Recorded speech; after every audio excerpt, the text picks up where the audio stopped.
Hey mathematicians, I just want to take this time to review how to simplify fractions. Sometimes we will call this simplest form, sometimes you will see it where it says find the fraction that is in lowest terms, or sometimes it will be called reducing.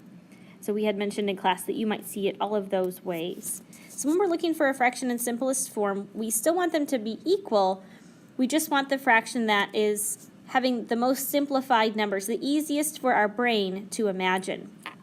In class, we talked about the example of Mrs. Arita winning the lottery, and I said, I've bought all these gold bars. I'm going to split them with the class. Would you rather have 1/4 of a gold bar, or would you rather have 14/70ths? And most people said 1/4 because it was easier to imagine than 14/70ths. Those 70ths are probably pretty small pieces. And so even though they're equal, 1/4 is simplified. It's the simplest numbers. It's easy to think about, easy to imagine. So let's review how to simplify fractions. I'd like to start with 18/36. Okay.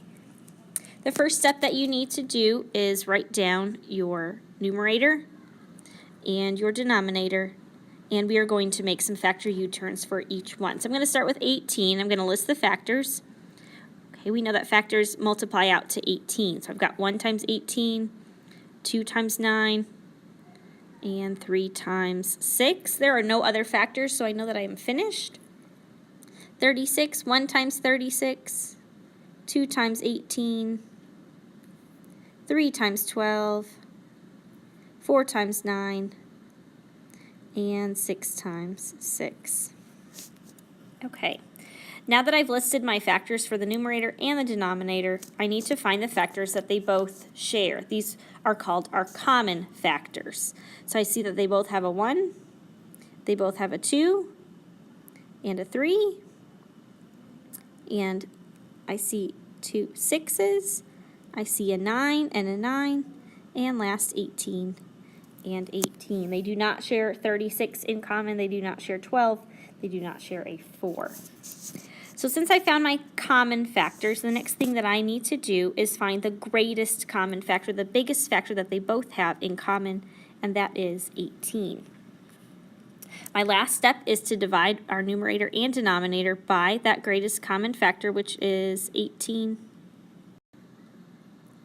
Okay, so I'm dividing my numerator by 18 and my denominator by 18. I know that 18 divided by 18 gives me 1.